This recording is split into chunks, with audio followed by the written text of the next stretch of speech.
All right, this unit does run.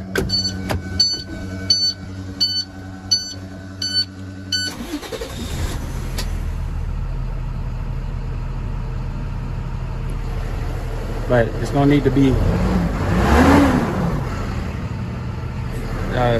brake pedals disconnected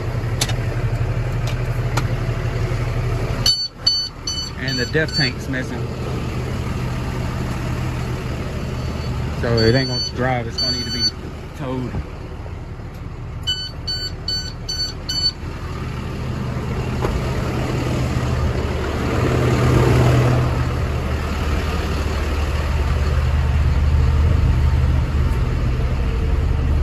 Lift gate's missing parts too, so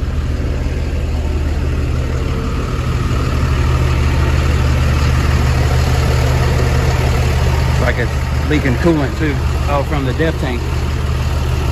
So